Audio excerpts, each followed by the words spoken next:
Welcome to Caracomp Insider, where high-tech facial recognition meets real-world intelligence.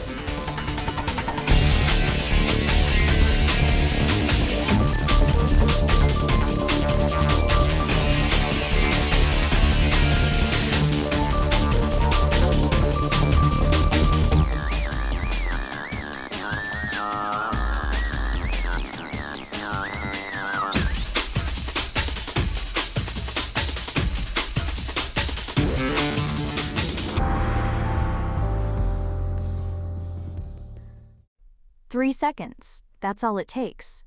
3 seconds of someone's voice, pulled from a podcast, a video, a voicemail, and an attacker can make them say anything. Not a rough imitation. A clone good enough to fool the people who love them most. If you've ever left a voicemail, posted a video, or spoken on a work call, your voice is already out there.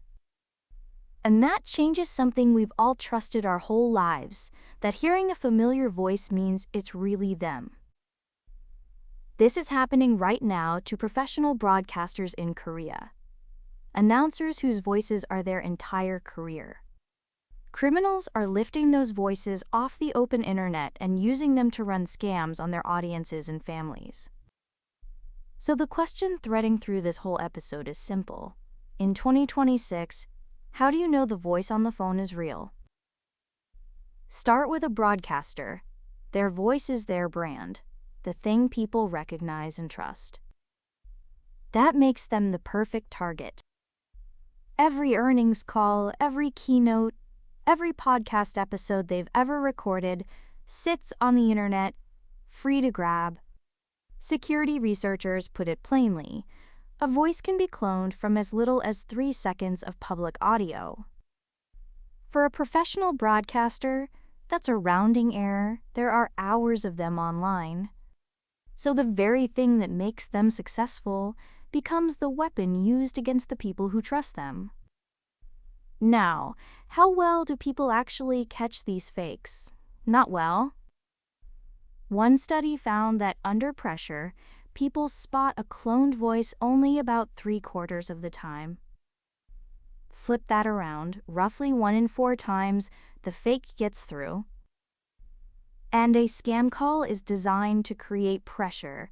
Your kid's in trouble, your boss needs a wire transfer now.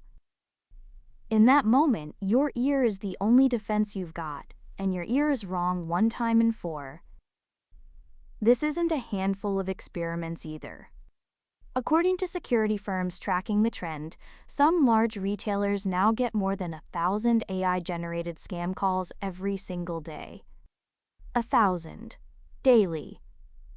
At one company, voice fraud attacks jumped more than 10-fold in a single year. That's not an experiment anymore, that's infrastructure. For a business, that rewrites how you approve a payment or verify a caller. For you at home, it means the next urgent call might not be who it claims. And the money's real. The FBI logged nearly $900 million in AI fraud losses in 2025. Then this, fewer than 1 in 20 victims ever report it. So that number, as big as it is just the part we can see. So the real fix isn't training yourself to hear the fake. You can't. The audio's too good. The defense is a habit. Never trust an urgent voice on one channel. Hang up and confirm on another. The voice on the line can't prove who it is anymore. A callback to a number you already know can. Let me bring this all the way down. A crook can copy anyone's voice from 3 seconds of audio. Your ear can't reliably tell the fake from the real one, especially when you're scared. So if a call feels urgent and asks for money or secrets, hang up and call the person back yourself. Whether you protect a company or just answer your phone, that one habit is your best defense. The full breakdown's in the show notes if you want the deep dive. Now you know something most people in this industry don't. Use it. And when you're ready to put it to work, Caracomp.com. We'll see you tomorrow.